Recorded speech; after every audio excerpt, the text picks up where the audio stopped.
At around 2:30 a.m. on Sunday, August 16, 1992, 54-year-old Rudy Manuel was awoken by a strange sound. As the longtime caretaker of the Camp Nelson Lodge, a 42-acre bucolic retreat in Central California's sprawling and isolated sequoia and redwood forests, Rudy was intuitively familiar with his surroundings. When horses in a nearby pasture began stirring restlessly in the middle of the night, Rudy sensed something or someone was out there. Rudy opened the door of the rustic cabin where he had been sleeping and looked outside. If something was lurking, Rudy couldn't see it through the pitch-black darkness. He closed the door and locked it, turned off the lights, and crawled back into bed. Rudy wasn't alone. Lying next to him was 57-year-old Bonnie Hood, the owner and manager of the Camp Nelson Lodge. Seconds later, the bedroom light suddenly turned on. It took a moment for Rudy's eyes to adjust, and for him to realize that an unfamiliar person was standing over him. The intruder was aiming a snub-nosed .38 caliber revolver directly at Rudy's head. The man ordered Rudy to get off the bed and kneel on the floor. Rudy defiantly responded, "If you want me on the floor, you're going to have to put me down." Without hesitation, the gunman pulled the trigger, shooting Rudy in the forehead. As Rudy's body slumped to the ground, the gunman turned his attention to Bonnie Hood, demanding, "Where's the money?" Bonnie replied in a panic, "It's in the lodge." Bonnie was then shot as she cowered in bed. Even though the bullet had pierced Rudy Manuel's skull and left fragments in his brain, he was still alive. Blood ran down his face, his ears rang painfully, and the taste of gunpowder lingered in his mouth. Rudy pretended to be dead until the gunman left. He then slowly crawled across the floor into the living area, where he reached for a telephone. Using what little strength Rudy had left, he dialed 911. The history of the Camp Nelson Township dates back to 1855, when its founder John Nelson built a homestead on the land. Before long, his ranch became a popular destination for hunters, fishermen, and anyone else willing to make the journey into the mountains by horseback. By the early 20th century, Camp Nelson had grown into a thriving, albeit small community, with a hotel and a general store that drew an influx of new visitors to the area. Bonnie Hood first visited Camp Nelson in 1950 when she was 15 years old. By then, the centerpiece of the town was a massive stone and timber lodge built by John Nelson's grandson, featuring a grand dining hall and an impressive great room with 2 enormous fireplaces. The magnificent Camp Nelson Lodge served as the town's de facto community center for almost every important event. Bonnie and her family visited Camp Nelson every summer, and she carried on the tradition when she started a family of her own. However, as time went on, the lodge was plagued by financial woes, leading to its closure in January 1990. In the summer of 1991, Bonnie and her husband Jim noticed a "for sale" sign out in front of the lodge. While the couple initially joked with each other about buying the property, they ultimately decided to make a serious offer. Their offer of $285,000 was accepted, and by June 1992, Bonnie and Jim Hood were the new owners of the Camp Nelson Lodge. Even though Bonnie had been visiting the area since she was a child, many of the town's 300 residents viewed the lodge's new owners with skepticism. To them, the Hoods were outsiders, wealthy metropolitan interlopers who threatened to change the fabric of their community. Others were excited by the prospect of the lodge being restored to its former glory. In order to revive and operate the lodge full-time, Bonnie relocated to Camp Nelson and moved into one of the cabins. Her husband, Jim, and their 2 teenage children remained at their home in Newport Beach, nearly 4.5 hours away. The unconventional arrangement drew judgment among townsfolk, as did some of Bonnie's other decisions. While the locals were initially thrilled when the lodge's restaurant and bar reopened, they were dismayed when Bonnie raised the prices. Others boycotted the establishment altogether when Bonnie kicked them out for being too rowdy. When Bonnie built fences for her horses, some of her neighbors complained they blocked access to their properties. She also caused a stir for being an outspoken environmentalist, working to expose what she believed were illegal logging practices in the area. As one employee who worked for Bonnie told the Fresno Bee, Bonnie answered to no one and apologized to no one. But what upset locals most was Bonnie's plan to turn the lodge into a trendy venue for lavish destination weddings and a high-end luxury retreat catering to wealthy clientele from Los Angeles. In their view, the whole point of going to Camp Nelson was to get away from the fast-paced city lifestyle in the first place. While some felt Bonnie harbored a combative LA attitude that conflicted with Camp Nelson's breezy, carefree way of life, others were less critical of her. One local told the Fresno Bee that the majority view of Bonnie was that she was a cheerful, outgoing person who spent an enormous amount of time, money, and energy bringing the Camp Nelson Lodge back to life. On Saturday, August 15, 1992, a high society wedding and reception was held at the lodge. The bride was thrilled with the venue and wept tears of joy while complimenting Bonnie on how wonderful everything had been. It was welcomed reinforcement that Bonnie's vision for the lodge was coming to fruition. While the wedding was taking place at the lodge, its restaurant and bar remained open to the public, making it far busier than a regular Saturday night. When live music started during the wedding reception, some locals at the bar joined in the festivities. The reception concluded just before midnight, but the bar stayed open serving locals until 1:30 a.m. At the end of the evening, Bonnie pulled all the tips her waitstaff had collected during their shifts. Usually, she split the tips evenly before sending her staff home, but because there was much more money than usual, approximately $1,500, she decided to take the money back to her cabin. She promised to count it and pay out her employees the next morning. Just over an hour later, first responders arrived at Bonnie's cabin after receiving the 911 call from Rudy Manuel. They trepidatiously entered and turned on the lights. They immediately saw Rudy's body on the floor of the living room, covered in carpet burns and blood. He had been shot in the head. A trail of blood led from where Rudy lay and into the bedroom, ending by the bed. Laying on top, half covered by a blanket and sheet, was Bonnie Hood. She had been fatally shot in the head. It appeared her body had been posed afterward, with her arms crossed over her chest as if she were laid in a casket. One of the screens on an exterior sliding door had been cut open. The same door featured pry marks indicating the killer had used a tool to force his way inside. In the dirt outside was a single shoe print left by the killer. Aside from this, the only other major clue was found inside the cabin. As Rudy Manuel had clung to life, he used his finger to scroll 2 letters on a wall in his own blood, J and B. Police were well aware of a near 2-decade-long feud between Rudy Manuel and a local cattle rancher named Jack Burgess. Rudy was a Native American who had grown up on a reservation a few miles south of Camp Nelson. From the time he was a teenager, Rudy had been a thorn in Jack Burgess's side. His cattle ranch bordered the reservation, and Jack had accused Rudy of vandalizing his property many times over the years. He also once accused Rudy of shooting at him. Rudy had a checkered history with convictions for horse stealing, vandalism, and assault. Struggling to find employment or a place to live, Rudy was given an opportunity to work for Bonnie Hood after she purchased the Camp Nelson Lodge. In the following year, Rudy was arrested after trying to sell 5 of Jack Burgess's calves to another rancher. Facing a potential 6-month jail sentence, Rudy found a supporter in Bonnie Hood. She paid for his defense attorney, and the case against Rudy was ultimately dismissed. This angered Jack Burgess, who expressed his opinion that the police and judge were corrupt.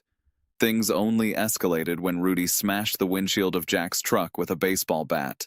On Tuesday, June 2, 1992, exactly 2 months before the shooting, Rudy suffered an appendicitis attack. Bonnie drove him to the hospital, and as she pulled into the parking lot, she noticed that Jack Burgess happened to be there too. Not paying him any mind, she took Rudy into the emergency department. Upon returning to her car, Bonnie noticed a handwritten note attached to her windshield. It read, "It is your head, not your windshield, that I will get. Payback's a betch, like your sugar mama." Bonnie believed that Jack Burgess had left the note for Rudy. She suspected she was the sugar mama referenced in the note, as she had previously paid for Rudy's attorney During his successful legal spat with Jack, Bonnie filed a police report accusing Jack of authoring the note. Although Jack's fingerprints weren't found on it, detectives wondered if the shooting at Bonnie's cabin was the payback the note had forewarned. Miraculously, when first responders arrived at Bonnie's cabin after the shooting, Rudy Manuel was still alive. He was rushed to undergo emergency surgery to remove the bullet fragments from his brain. Right before Rudy was taken into the operating theater, a detective questioned him about the attack. Drifting in and out of consciousness as he spoke, Rudy admitted that he and Bonnie were having an affair. After closing down the bar the previous night, Rudy said that he and Bonnie had gone back to her cabin and fallen asleep before they were confronted by the gunman. Rudy described the shooter as looking like a biker. He was a stocky white man in his mid-30s with long, curly blonde hair and a thin mustache. Rudy recalled he was wearing a neckerchief with the branding of U.S. motorcycle company Harley-Davidson. Several witnesses who had been at the lodge's bar that night recalled seeing a man matching this description, but no one knew who he was. They recalled that at one stage he requested a song from the musician at the wedding reception and that he was the last customer at the bar come closing time. Most interestingly, the stranger was within earshot of a heated conversation Bonnie Hood had with one of her employees about not splitting the tips until the following morning. This meant he was aware that Bonnie was in possession of a large amount of cash that she intended to take back to her cabin. Yet although Bonnie's cabin was found in a slight state of disarray, it didn't appear to have been ransacked. Several expensive items of jewelry were left in plain sight, and $800 remained in her purse, which was visibly resting on a bar stool.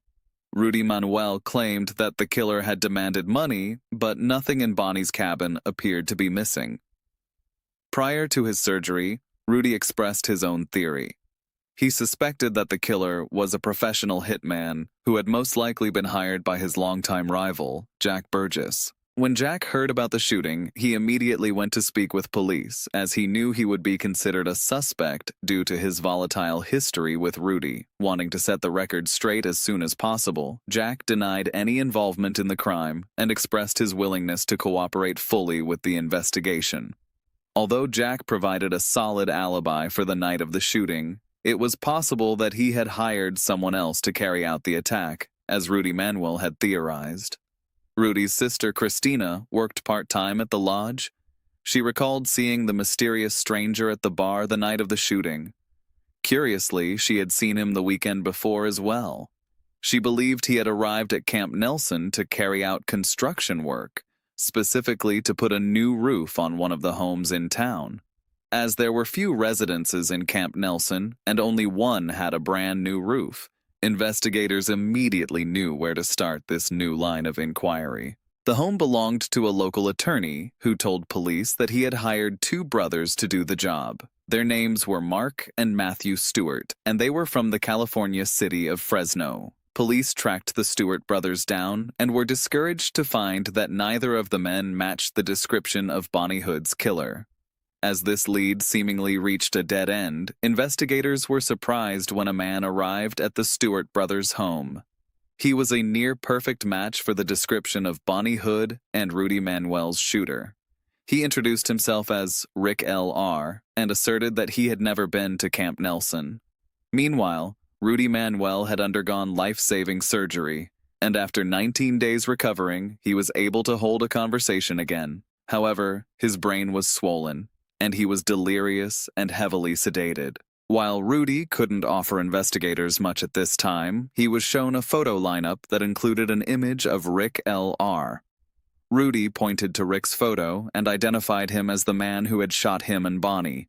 The problem was, Rick provided an ironclad alibi for the night of the shooting, proving he was nowhere near Camp Nelson. Rudy Manuel had identified the wrong man. As Rudy recovered, he provided another account of the night of the shooting, this time to a psychiatrist. His version of events differed from what he had originally told the police prior to his surgery. When the psychiatrist asked Rudy if he thought he was capable of identifying the shooter, Rudy shocked him by replying, "You are the man that shot me." When the psychiatrist explained why this wasn't possible, Rudy said, "Well, you look a lot like him." It was clear to detectives that Rudy wasn't well enough to be fully relied upon, but they began considering the possibility that he wasn't the intended target at all. Given Bonnie Hood's reputation with various Camp Nelson locals, it was possible that someone with a chip on their shoulder had targeted her. After all, the shooting had taken place in her cabin, and very few people could have known that Rudy would be there. This also raised another possible scenario. Although several townsfolk had suspected the pair were having an affair, there was only one obvious person who might feel compelled to do something about it. Bonnie met her husband, Jim Hood, when they attended university in the early 1960s. They married in 1966 and both took up work in real estate. Jim sold commercial property while Bonnie specialized in helping out-of-state companies relocate to California. The couple were incredibly successful, becoming multimillionaires with a beachside property, a boat, and luxury cars. By 1991, Bonnie had reached a point in her life where she was ready to go in a new direction. For as long as she could remember, she had imagined living full-time in a small mountain town. When the Camp Nelson Lodge went up for sale, the Hoods saw it as a viable business opportunity for Bonnie. It was also the fulfillment of her lifelong dream. The only downside was that Bonnie and Jim would have to live apart. Their children were enrolled in a good school, and Jim had business ties in Southern California. Still, Bonnie remained in near constant contact with her husband and children while living in Camp Nelson. She spoke with them on the phone upwards of 3 times a day and helped her children with their homework almost every night. Twice a month, Bonnie visited Newport Beach to spend a couple of days with her family, and once a month, Jim and the kids spent a weekend at Camp Nelson. When investigators informed Jim Hood about his wife's murder, he appeared genuinely shocked, more so when he was told that Bonnie was having an affair with Rudy Manuel. Jim insisted that his marriage was solid and that Bonnie would have never been unfaithful. He knew that Bonnie had a close friendship with Rudy, but refused to accept that the pair were in bed together the night of the shooting. Jim was certain the person responsible was a Camp Nelson local who held a grudge against his wife. He claimed that Bonnie had recently confided in him that she feared for her safety. In addition to investigating illegal logging in the area, she had allegedly stumbled upon a cannabis field while horse riding. Bonnie hadn't notified the police, as she suspected several members of local law enforcement were involved in the drug operation. According to Jim, just 2 weeks before she was murdered, Bonnie said she had uncovered information that could potentially impact the outcome of a major political election in California. Jim said that Bonnie had been keeping files on several members of the community who she suspected were involved in illegal activity. She had shown it to him during a recent visit, and he knew she kept it in a locked filing cabinet. Police permitted Jim to enter Bonnie's cabin to collect the dossier. He went to her filing cabinet only to find it was unlocked and the file was missing. As the weeks passed, Rudy Manuel continued to make a steady recovery. After being released from hospital, he straight up confronted Jim Hood, asking if he had hired a hitman to kill him and Bonnie in jealous retaliation of their affair. Rudy claimed that Jim broke down in tears, asking how he could even think such a thing. Investigators remained open-minded. They had collected all of the empty beer bottles from the lodge that had accumulated on the night of the killing and had them tested for fingerprints. If the elusive stranger seen drinking at the bar was indeed the killer, there was a strong possibility that he had a criminal record. The results revealed that several fingerprints belonged to a known felon named Bruce Beum. His mugshot looked just like Rudy's description of the gunman. Rudy was shown another photo lineup, this time with an image of Bruce Beum in the mix. Rudy confidently identified Bruce as the shooter. Employees at the lodge also unanimously agreed that Bruce was the stranger they had seen drinking at the bar that night. 54-year-old Bruce Beum was a drifter with biker attire who moved across the American West. He had convictions pertaining to selling cannabis, brandishing a gun towards children, assaulting his ex-wife, and driving under the influence. He had recently settled in a city 45 minutes east of Los Angeles. where he worked as a maintenance foreman for a shopping complex called Mission Plaza. When approached by police, Bruce admitted he had recently been to Camp Nelson. He said he had gone there on the weekend before the shooting, where he had met a woman, and the two had agreed to meet there again the following week. He returned on the weekend of Saturday, August 15th, only to find that the woman had stood him up. Bruce said he spent the night hopping between the only two bars in town on the lookout for her, while under the influence of alcohol and methamphetamines. After Bruce was kicked out of one bar for making an insulting remark to a woman, he remained at the lodge until closing time. He claimed that upon leaving the bar, he drove 200 miles south to a friend's house in the city of Fontana, arriving there at around 5:20 a.m. Bruce's friend corroborated his story, stating that they spent the day visiting yard sales together. The timing was significant. The drive from Camp Nelson to Fontana took at least 3.5 hours. Bonnie Hood and Rudy Manuel were shot a little after 2:30 a.m. Investigators replicated Bruce's journey to see if they could reach Fontana in under 3 hours. They drove as fast as they could and yet only managed to get there in 3 hours and 15 minutes.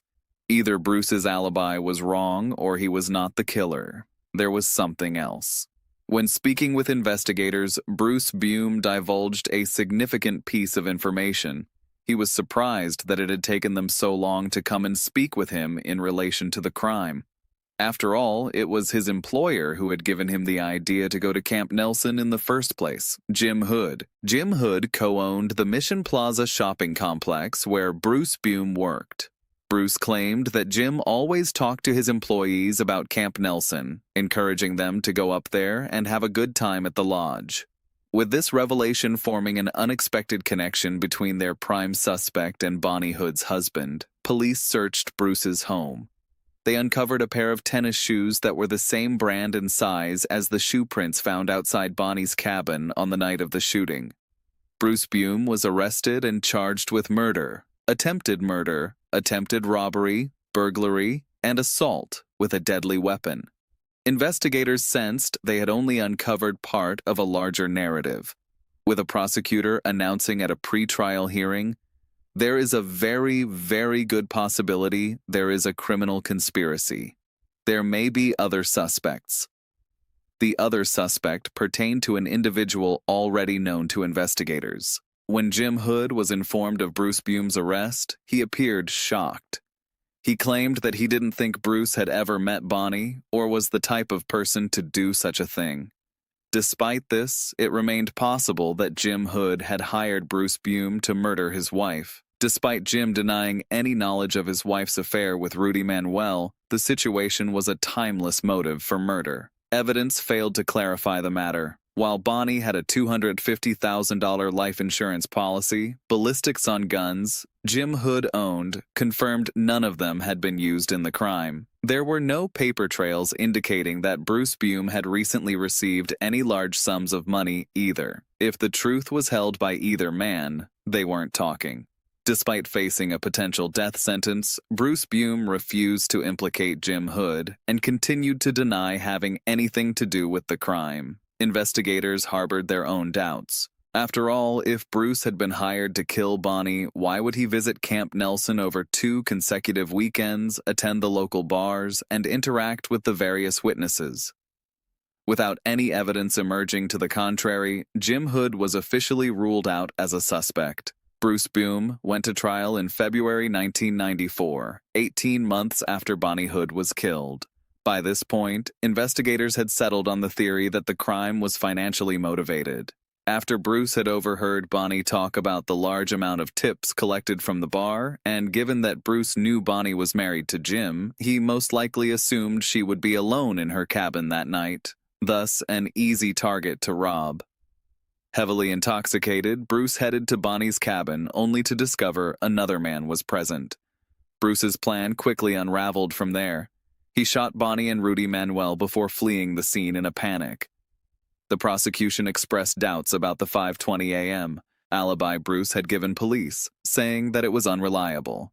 His friend that had vouched for him was either lying or mistaken. In the prosecution's words, it was a simple case of robbery that led to murder and attempted murder. The prosecution's star witness was Rudy Manuel. When asked on the stand about who shot him, Rudy pointed to Bruce Beum and announced, "There's no doubt. He's the one." But as soon as Rudy started giving his testimony, his story contained a number of markedly different details from the story he had originally given police. Under oath, Rudy denied ever having an affair with Bonnie Hood. He claimed he had visited her cabin that night just to talk, and had been sitting on the edge of her bed chatting with the lights on when Bruce Beum suddenly burst through the door. Rudy recalled, "He told me I was a dead mother fudder and he was very rude about it. He said to get on your knees and face the floor. I didn't want to do it because I knew he would shoot me." Rudy claimed he tried to kick the gun out of Bruce's hand, and that's when he was shot in the head. He explained, "Then there was a struggle and 2 more shots. I think Bonnie stood up on the bed, and at this time, the defendant fought with her. This man right here jumped on the bed. I believe she was fighting for her life, and there were 2 more shots." This was the first time Rudy had ever mentioned a struggle taking place. Prosecutors attributed Rudy's differing recollections to his severe head trauma. The defense, however, contended that he was making up new details to fit the physical evidence. During the trial, it had been revealed that Bonnie's fingernails indicated she had struggled with her attacker. The defense believed that Rudy was falsifying his story to suit this finding, as well as other key evidence, including the fact that semen had been found inside Bonnie that couldn't be linked to anyone in particular. From the defense's perspective, the semen indicated that Rudy wasn't being entirely truthful about what he and Bonnie did that night. Testimony provided by the county coroner rebuffed Rudy's story further. The coroner held the opinion that Bonnie was killed elsewhere and then moved to the bed. He highlighted the blood spatter from the crime scene, specifically the neat trickle of blood that ran from Bonnie's ear down her chin and across her neck. The coroner claimed this didn't coincide with someone being shot while lying in bed, explaining, "When a person gets shot, blood splatters all about. This is the tidiest homicide scene I've seen in 30 years as a coroner. This is too tidy, not what we see in violent death. It's not consistent with the struggle Rudy Manuel said occurred." The defense told the jury, "The only conclusion you can draw is that Rudy Emanuel is a liar. Something happened in that cabin that night he's not telling us about." After deliberations, the jury produced the first ever acquittal in a murder trial in the county's history. One of the jurors later told a reporter, "We never ever any of us thought Bruce Beum was guilty. There was not enough evidence to convict him." As for Rudy Manuel's testimony, jurors' opinions were overwhelmingly negative. While some considered his memory unreliable, others believed he was deliberately lying. Upon hearing the verdict, Bruce Beum turned to his lawyer and said, thank God they believed us." Jim Hood remained staunch, telling reporters he would never give up looking for his wife's murderer. "I will be pursuing it," he remarked, before adding somewhat ominously, "but I don't want to say how." Upon his release from custody, Bruce Beum started putting his life back together. He quickly married a woman named Sharon Spray, a convicted criminal whom Bruce became pimps with while in jail. In an interview with the Porterville Recorder in the months after his acquittal, Bruce claimed he had cleaned up his life and was completely sober. In reality, he and his wife had become frequent heroin users. The now unemployed Bruce admitted that he had considered asking Jim Hood for his old job back, but didn't think that would go down well. Even though Bruce wasn't working, his friends and family noticed that he was rarely short on cash and was often seen counting out stacks of 100 bills. Even his wife had noticed this inexplicable flow of money. In January 1995, a year and a half after Bonnie Hood's murder, Bruce Beum recruited his brother-in-law Gary Spray to carry out a break-in. He told Gary his intended target was Jim Hood. Gary was apprehensive, but Bruce assured him they had nothing to fear. He said that even if they did get caught, Jim Hood would never prosecute them. According to Bruce, he had something over Jim that ensured his cooperation. Gary Spray called the number on the advertisement and spoke with Jim Hood's business partner Pat, offering to return the stolen equipment for $1,000. Pat agreed, and it was decided that the exchange would take place at the storage locker where the items were being kept. When Gary arrived at the locker, police were already waiting. As he was placed under arrest, he yelled at Pat, "You messed up. Some things from the past will come out after this. Jim Hood began receiving phone calls from Bruce Beum demanding that the charges against his brother-in-law be dropped. On one occasion, Bruce left a message on Jim's answering machine that said, "If you don't start dealing with me properly, I'm going to sink you." Despite these efforts, the charges against Gary Spray remained. He pleaded guilty and was sent to jail for 8 months. But the saga wasn't over. Bruce Beum continued his threatening calls against Jim Hood, leading Jim to become so paranoid that he began carrying a loaded handgun with him at all times. He slept with it next to his bed, while also keeping a loaded 9mm Glock pistol in the drawer of his office desk. Monday, March 27, 1995, marked almost a year since Bruce Beum's acquittal for the murder of Bonnie Hood. Bruce asked a friend to drive him to Jim Hood's office at Mission Plaza. The two men had spoken on the phone earlier that morning, and Jim had invited Bruce to his office so they could sort things out once and for all. When Bruce entered the building, he moved past Jim's secretary and into the private office space where Jim was waiting. The door was closed behind them.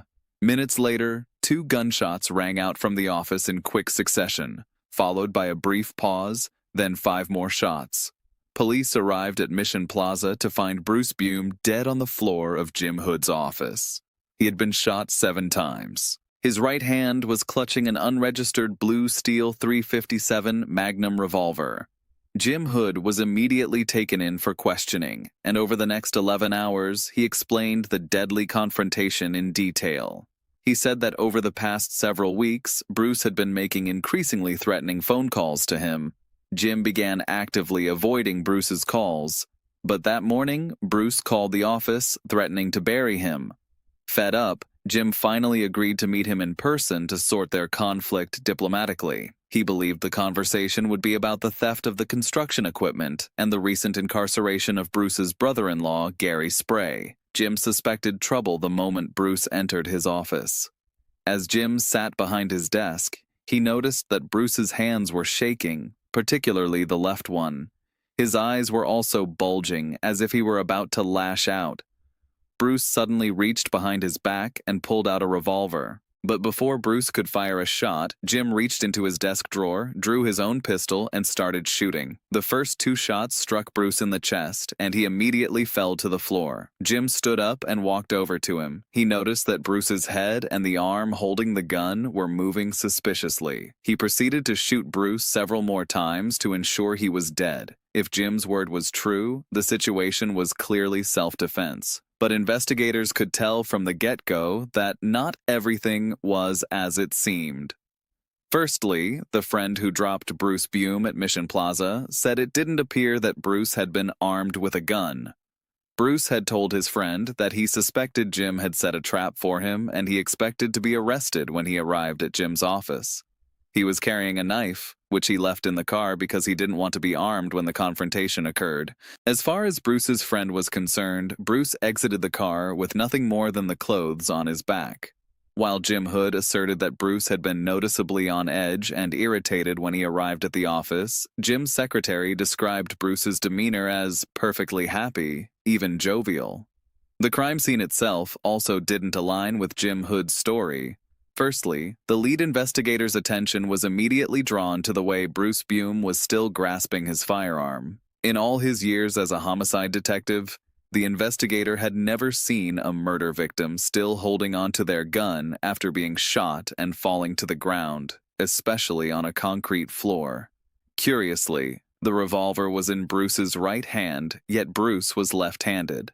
A smear between 2 pools of blood indicated that Bruce's body had been moved after his death. There was also blood on Bruce's right hand as well as on the floor beneath it, yet the gun itself was clean. If Bruce was holding the gun at the time of the shooting, this was an impossible feat. It was clear to investigators that the gun had been placed in Bruce's hand after he had been shot. Gunpowder residue recovered on the palms of Bruce's hands showed he had his hands up in a defensive posture when Jim Hood pulled the trigger. With Jim's story falling apart, he was placed under arrest for the murder of Bruce Beum. Despite Jim's insistence that Bruce's death was in no way connected to Bonnie's murder, the complex case caused a media frenzy. Speculation ran wild that Jim had murdered Bruce as payback for killing his wife.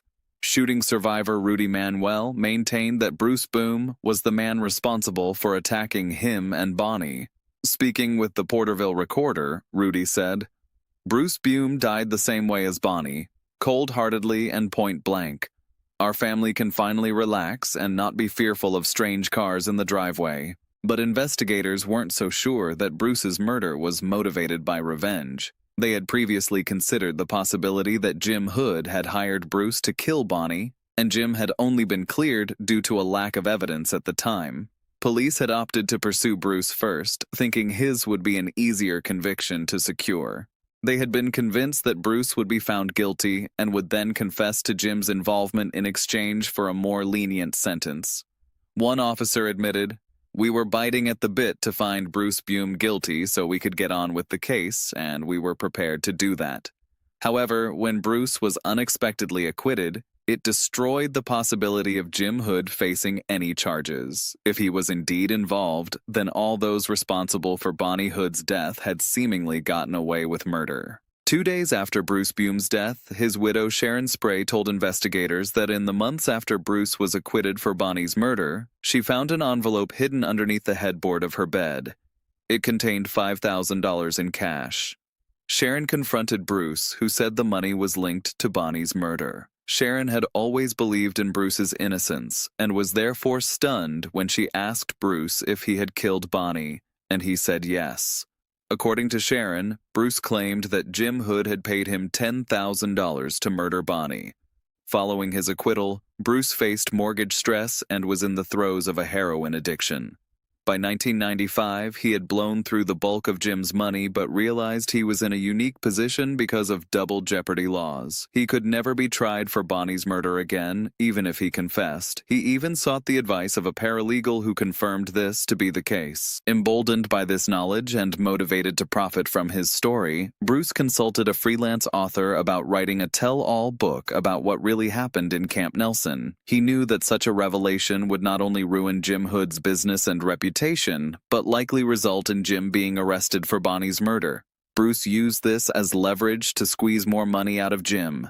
He bombarded him with threatening calls, trying to extort and blackmail him. He demanded that Jim make a wire transfer to his bank account, but Jim was reluctant to leave a paper trail. Instead, Jim told Bruce to meet him at his office to settle the matter there. In the lead-up to the meeting, Bruce didn't know what to expect. He told his wife, Sharon, "Jim either wants to kill me, set me up to get arrested, or pay me off." Sharon's story was corroborated by her brother Gary Spray, who was involved in Bruce's campaign against Jim Hood.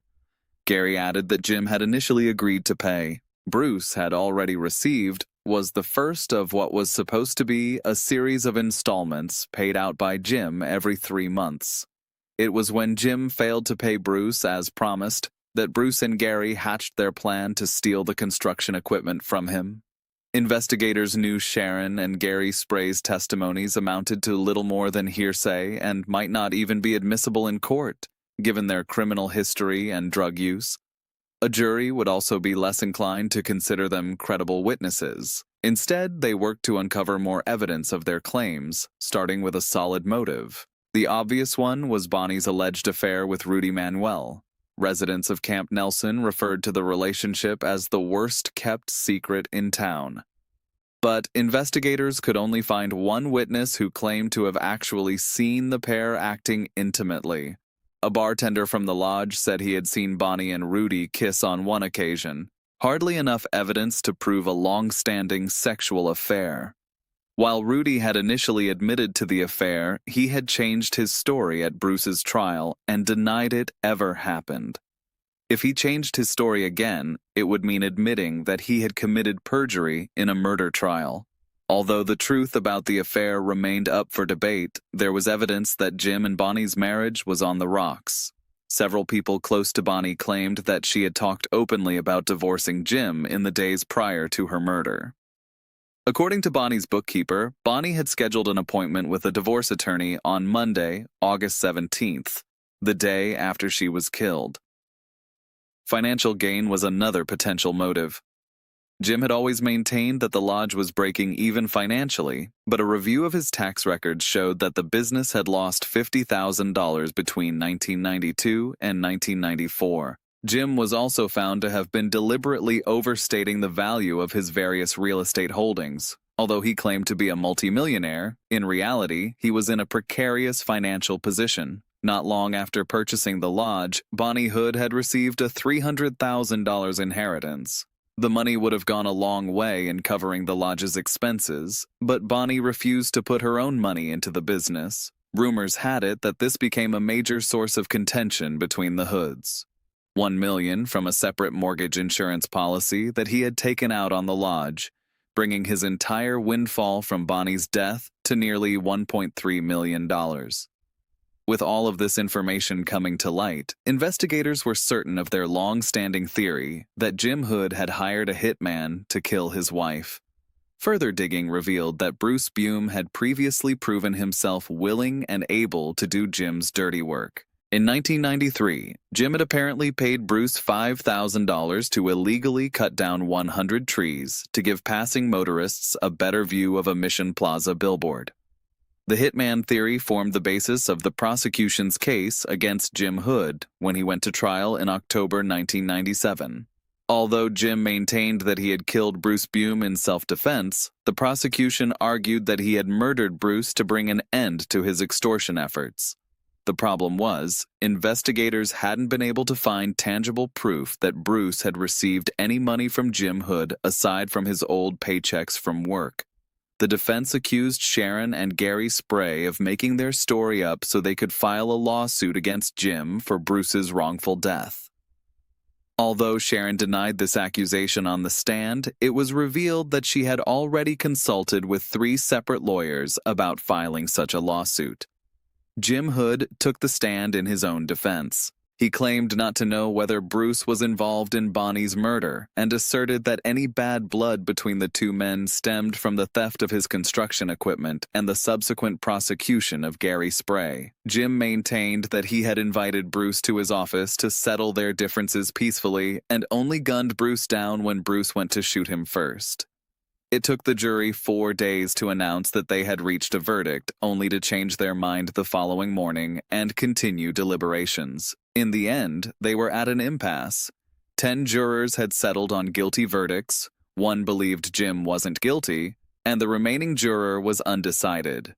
A mistrial was declared, with a retrial scheduled for later in the year. Jim Hood's retrial commenced in September 1999 with a surprising revelation from the judge. He barred the prosecution from presenting any evidence suggesting that Jim had hired Bruce Beum to murder his wife, making it clear that this trial would focus solely on Bruce's murder and not on the murder of Bonnie Hood. The prosecution therefore had no choice but to center their case around the physical evidence from the crime scene in Jim's office. As for the motive, they could only go so far as to assert that Bruce was attempting to blackmail Jim about something. Jim had already admitted during the first trial that he had paid Bruce to do illegal work for him in the past. This alone proved that Bruce was in possession of some knowledge that he could use against Jim. Jim Hood took the stand again, but he changed several critical details from his original testimony in the first trial. Jim had claimed that Bruce's hand and head had moved in very specific ways after he had been shot. During the retrial, however, Jim denied that Bruce had moved at all. In order to show the jury that Jim had changed his story, the prosecution did something they believed had never been done in a California courtroom. They called jurors from the first trial to testify as eyewitnesses to what Jim's original testimony had been. One by one, the former jurors provided irrefutable proof that Jim had perjured himself on the stand, completely shattering his credibility. After 13 days of deliberation, the new jury returned a unanimous verdict. Jim Hood was found guilty of murdering Bruce Beum and sentenced to 15 years to life in prison. Jim continued to maintain his innocence in the murders of both Bruce and Bonnie.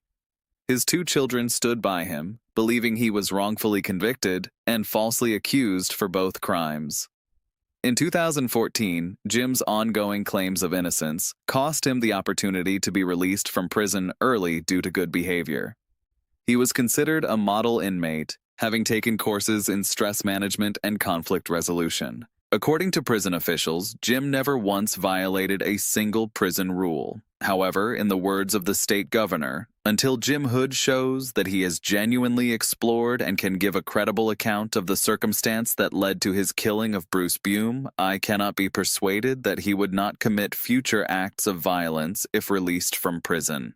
The governor's statements demonstrated the catch-22 of prisoners who claimed to be truly innocent. Jim's refusal to confess meant he remained in prison for a further 5 years. He was ultimately released in 2019 after serving 22 years and has since kept a low profile. Authorities remain convinced that Bruce Beum killed Bonnie Hood under Jim's order. In 2016, Bonnie's case was reopened after police received a package claiming to contain new information about her murder. What the package contained or who sent it has never been made public. Upon further investigation, the sheriff determined the new information wasn't enough to officially close the case. As of 2025, the murder of Bonnie Hood officially remains unsolved.